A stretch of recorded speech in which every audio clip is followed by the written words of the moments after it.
नमस्कार सनातन प्रेमियों, आप सभी का हमारे सनातनी सत्यलोक YouTube चैनल में स्वागत है। आज की जो कहानी है, ये कहानी बड़ा ही ज्ञानवर्धक है। ये कहानी है तिरिया चरित्र की। इस कहानी के माध्यम से हम जानेंगे कि आखिर चरित्रहीन स्त्री या सतवंती स्त्री में क्या फर्क होता है। ये कहानी बड़ा ही ज्ञानवर्धक है। हो सके तो कहानी को पूरा सुनिएगा। इससे पहले कि आप इस कहानी में खो जाएं, चैनल को सब्सक्राइब करके बेल आइकन को प्रेस करना ना भूलें। चलिए कहानी शुरू करते हैं। प्राचीन समय की बात है। एक नगर के बीचों बीच एक संत जा रहे थे। वह संत एक लंबी यात्रा के लिए जा रहे थे। चलते चलते रास्ते में रात हो जाती है। जिस रास्ते से होकर संत जा रहे थे, उसी रास्ते से होकर एक बुनकर और उसकी पत्नी आ रहे थे। जैसे ही बीच रास्ते में संत का मिलाप बुनकर और बुनकर की पत्नी से हुआ, तो रात ज्यादा हो जाने के कारण वह संत बुनकर से कहता है कि हे बालक, मैं एक संत हूँ और मैं लंबी यात्रा को जा रहा हूँ और मुझे चलते चलते रात्रि हो चुकी है। क्या तुम मुझे अपने घर में एक रात के लिए शरण दे सकते हो? क्योंकि अब रात ज्यादा हो चुकी है और मुझे रात निकालने के लिए एक स्थान की जरूरत है। अगर तुम मुझे अपने घर में शरण दे दो तो आज की रात मैं वहाँ निकाल लूंगा और सुबह होते ही सूर्य के पहली किरण के साथ मैं यहाँ से निकल जाऊंगा। संत की यह बात सुनकर बुनकर खुश हो जाता है और संत से कहता है कि हे संत महाराज, अगर आप कह ही रहे हैं तो आप हमारे घर में रुक के रात गुजार सकते हैं और जब आप चाहो सुबह में जा सकते हो। उसके बाद बुनकर अपनी पत्नी से कहता है कि हे प्रिय, तुम इन संत को लेकर घर पे चलो और मैं दूसरे गांव से होकर मदिरा पान कर कर आता हूँ और तब तक तुम संत जी को घर ले जाकर इन्हें भोजन खिलाओ।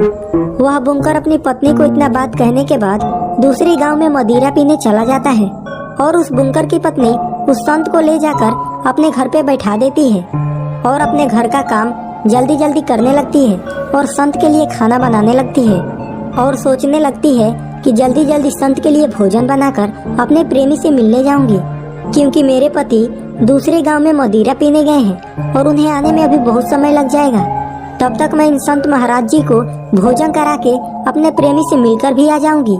कहा जाता है कि जिस दिन आसमान में घने बादल छाए हो और धरती पे अंधेरा छाया हो, उस दिन चरित्रहीन स्त्रियों के लिए उनका मन का होता है। उसके बाद बुनकर की वह पत्नी सारा घर के काम जल्दी जल्दी करके और जल्दी से भोजन बनाकर अच्छे से श्रृंगार करके अपने प्रेमी से मिलने चल देती है।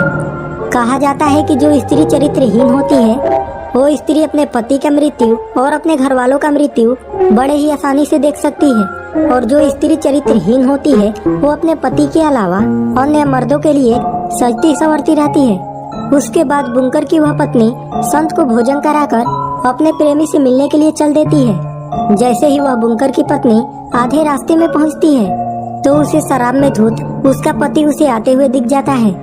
जैसे ही बुनकर की पत्नी शराब में धुत अपने पति को आते हुए देखती है तो बुनकर की पत्नी जल्दबाजी में हबड़ा जाती है और पीछे के तरफ जल्दबाजी में भागने लगती है और जो उसने श्रृंगार कर रखा था उसे बिगाड़ने लगती है। लेकिन जैसे ही बुनकर की पत्नी पीछे की तरफ भाग रही थी, बुनकर ने यह सब घटना देख लिया था।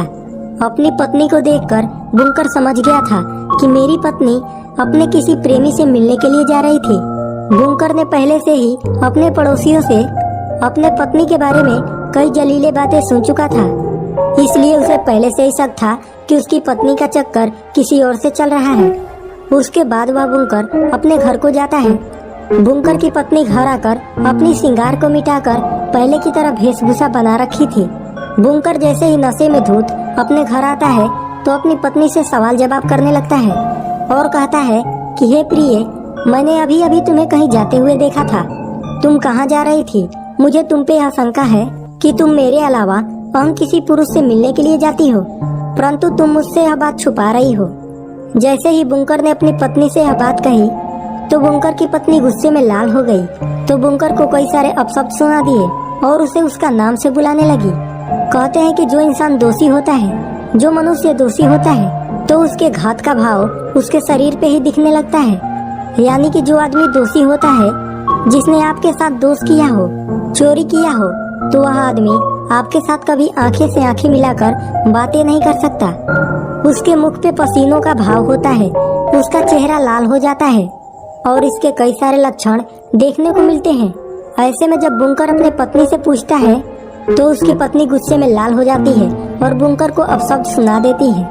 यह सारी बातें जो बुंकर के घर में संत ठहरे हुए थे वो सभी सुन रहे थे और अपने आंखों से देख भी रहे थे। इसके बाद बुंकर ने अपनी पत्नी से अपशब्द सुनने के बाद अपनी पत्नी को अपने ही घर में एक लंबी सी पाइप में बांध देता है और बांधने के बाद में वह बुंकर नशे में धुत अपने घर में जाकर सो जाता है।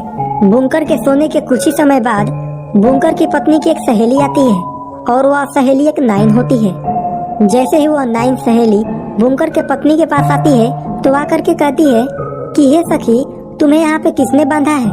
बुंकर की पत्नी उस नाउन सहेली से अपनी सारी बातें बता देती है। उसके बाद सहेली नाउन कहती है कि हे सखी, तुम्हारा प्रेमी मित्र तुमसे मिलने के लिए जंगल में खड़ा है। तुम अपने प्रेमी से मिलने के लिए अभी जाओ और मिलकर के आओ। उसके बाद बुंकर की पत्नी अपनी सहेली नाउन से कहती है कि हे सखी, मैं अपने प्रेमी मित्र से मिलने तो चली जाती, लेकिन मेरे पति ने मुझे यहाँ बांध के रखा है।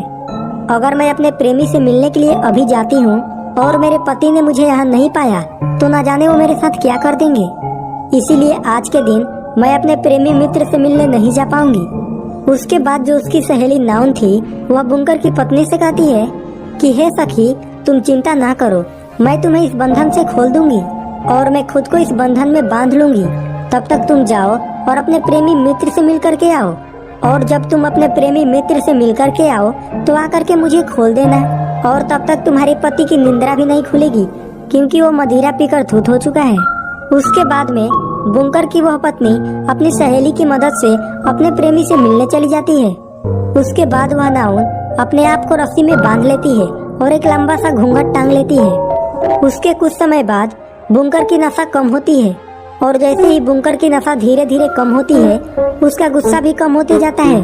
नशा फटने के बाद वह बुंकर जहाँ पर अपनी पत्नी को बांधा था वहीं पे जाता है। वहाँ पे बुंकर की पत्नी तो थी नहीं, वहाँ पे नाउन घूंघट ओढ़ के खड़ी हुई थी। बुंकर उसे अपनी पत्नी समझ के कहता है कि हे प्रिय, मैं तुम्हारी सारी गलतियों को माफ कर दूंगा, लेकिन आज के बाद तुम मुझे अपशब्द नहीं बोलोगी, और दूसरी बात, तुम मेरे अलावा अन्य किसी मर्द से मिलने नहीं जाओगी। अगर तुम मेरे इन दो बातों को स्वीकार करती हो तो मैं तुम्हें कभी दंडित नहीं करूंगा और अभी इसी समय मैं तुम्हें रस्सी से मुक्त कर दूंगा। उसके बाद वह नाउन कुछ भी नहीं बोलती है क्योंकि नाउन अगर बुंकर की बातों को जवाब देती तो बुंकर समझ जाता कि यह मेरी पत्नी नहीं है। इसीलिए वह नाउन बुंकर की बातों का कोई जवाब नहीं देती है और बुंकर की कई बार बोलने के बाद भी वह नाउन कुछ भी जवाब नहीं देती है। उसके जवाब ना देने से बुंकर उसे अपनी पत्नी समझकर बहुत गुस्सा हो जाता है और बुंकर गुस्से में आकर उस नाउन की नाक काट देता है। नाक काटने के बाद गुस्से में जाकर वापस सो जाता है। थोड़ी देर बाद बुंकर की पत्नी आती है तो आकर के देखती है कि मेरी सहेली नाउन का नाक कटा हुआ है। बुंकर की पत्नी पूछती है कि सखी ये क्या हुआ, तुम्हारा नाक किसने काट दिया। उसके बाद उसकी सहेली नाउन कहती है कि तुम्हारे पति ने तुम्हारे भरोसे मेरा नाक काट दिया है। उसके बाद बुंकर की पत्नी अपने आप को रस्सी में बांध लेती है और अपनी सहेली नाउन को मुक्त कर देती है। उसकी सहेली को बहुत पीड़ा हो रहा था, वो अपने घर पे जाकर चारपाई पे लेट जाती है। थोड़ी देर बाद बुंकर उठ करके फिर से आता है और आकर के अपनी पत्नी से कहता है, अब की बार तो मैंने सिर्फ तुम्हारी नाक ही काटी थी, परंतु अब मैं फिर तुमसे इन्हीं दो बातों के बारे में वचन लेना चाहता हूँ। अगर तुमने इस बार भी कुछ नहीं बोला और ना कह दी तो मैं तुम्हारा कान काट दूंगा। उसके बाद वह बुंकर जैसे ही अपनी दोनों शर्तों को अपनी पत्नी के समक्ष रखता है।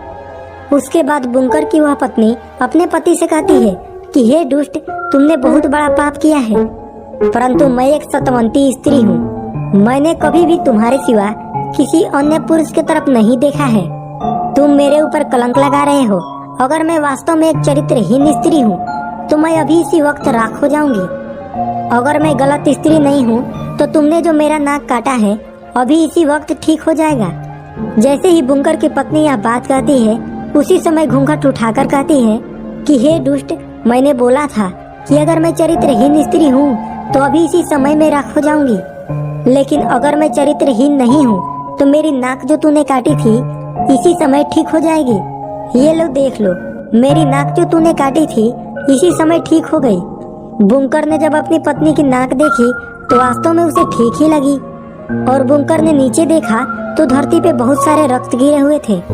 बुंकर इस घटना को चमत्कार मानने लगता है। बुंकर को यह क्या पता था कि उसकी चरित्रहीन पत्नी उसे मूर्ख बना रही है। उसके बाद वह बुंकर इस झूठी घटना को सत्य मानकर, चमत्कार मानकर अपनी पत्नी की पूजा करने लगता है। उसे खटिया पर बैठाता है। इन सारी घटना को जो बुंकर के घर में संत रुके हुए थे वह सब देख रहे थे। वह पूरी रात वह संत बड़ी मुश्किल से बिताते हैं। जैसे ही सवेरा होता है, जिस नाउन की नाक बुंकर ने काटी थी वह नाउन अपने घर में पड़ी चारपाई पे रो रही थी और सोच रही थी कि मेरे नाक को मेरे सहेली के पति बुंकर ने काटी है। परंतु अब जैसे ही मेरे पति मेरे पास आएंगे और मेरे कटे हुए नाक को देखेंगे तो मैं उनको क्या जवाब दूंगी। जो नाइन थी उसने योजना बना ली थी कि बुंकर की इस आरोप को मुझे अपने पति पे ही थोपना होगा, तब जाके मैं इस कलंक से बच सकती हूँ। उसके बाद वह नाइन अपने पति के आते ही खड़ी हो जाती है। उस नाइन का जो पति था वह एक राजा के यहाँ पत्थर फोड़ने का काम किया करता था। तो जैसे ही नाई आता है, अपने पत्नी नाउन से कहता है कि हे प्रिय, मैं काम के लिए जा रहा हूँ, तुम ऐसा करो मेरे लिए चाकू और छुरे दे दो जिससे कि मैं पत्थरों को फोड़ सकूंगा। परंतु रहने दो, तुम मुझे आज केवल छुरे ही दे दो ताकि मैं पत्थर को फोड़ सकूं। परंतु जो नाइन थी वह जानबूझकर अपने पति को छुरे देने की वजह चाकू दे देती है।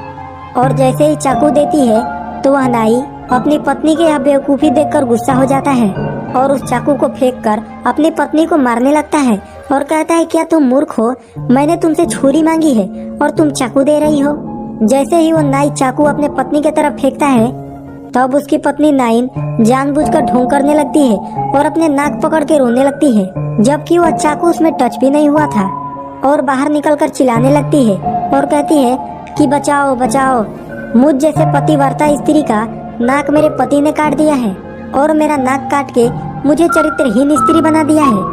उसके बाद में जैसे ही सारे गांव वाले इकट्ठा होते हैं और यह बात उस राज्य के राजा को भी पता चलती है, तो राजा कई अपने सिपाहियों को भेजते हैं और भेजकर उस नाई को अपने दरबार में बुलवाते हैं और उस नाई से पूछते हैं कि तुमने अपनी पत्नी की नाक क्यों काटी। नाई राजा के इस बात का कोई जवाब नहीं देता है और अपनी गर्दन नीचे कर लेता है। कहते हैं कि जो मनुष्य दोषी होता है उसके लक्षण, उसके पाप उसके शरीर पे ही दिखाई देने लगते हैं, क्योंकि जो दोषी होते हैं उनके पैर और उनके जबान लड़खड़ाते रहते हैं। वह सामने वाले व्यक्ति से आंखें मिलाकर बातें नहीं करता है। इसीलिए जैसे ही नाई ने जब अपना सर नीचे किया और उस राजा के सवालों का जवाब नहीं दिया, तो राजा ने समझ लिया कि वास्तव में इस नाई ने बेवजह ही अपनी पत्नी का नाक काटा है। इसीलिए वह राजा उस नाई को सूली पर चढ़ा देने का आदेश दे देता है। राजा के सिपाही उस नाई को सूली पर चढ़ाने के लिए ले जाने लगते हैं। राजा के सिपाही उस नाई को सूली पर चढ़ाने के लिए ले जाने लगते हैं। उसके थोड़ी ही देर बाद वह संत आ जाता है जो कि बुंकर के घर पे रुका हुआ था, जिसने की सारी घटना देखी हुई थी। वह आकर सारी बातें राजा को बता देता है और वह संत राजा से कहता है कि हे राजन, अपने हाथों से कभी गलत मत करो और न ही मैं अपने आँखों से कभी कुछ गलत देखता हूँ, क्योंकि मैंने सारी रात उस बुंकर के घर में काटी है, इसीलिए मुझे ये सारी घटना मालूम है। संत की यह बात सुनने के बाद वह राजा बुंकर और बुंकर की पत्नी को अपने महल में बुलवाते हैं। राजा उस नाई को छोड़ देता है और बुंकर की पत्नी की नाक और कान कटवा देता है। कहा जाता है कि जो साधु, रोगी, बालक या ब्राह्मण होते हैं, कहा जाता है कि ये वध के योग नहीं होते हैं, इसीलिए कभी इनका वध नहीं करना चाहिए। उसके बाद वह बुंकर अपनी चरित्रहीन पत्नी की वजह से अपने आप को पाप के भागीदारी समझने लगता है। इसीलिए कहा जाता है कि आज तक कोई भी इंसान तिरिया चरित्र को नहीं समझ पाया है। स्त्रियों का भेद तो आज तक स्वयं विष्णु भी नहीं समझ पाए हैं। आज की यह कहानी यहीं समाप्त होती है। कहानी कैसी लगी कमेंट करके जरूर बताएं।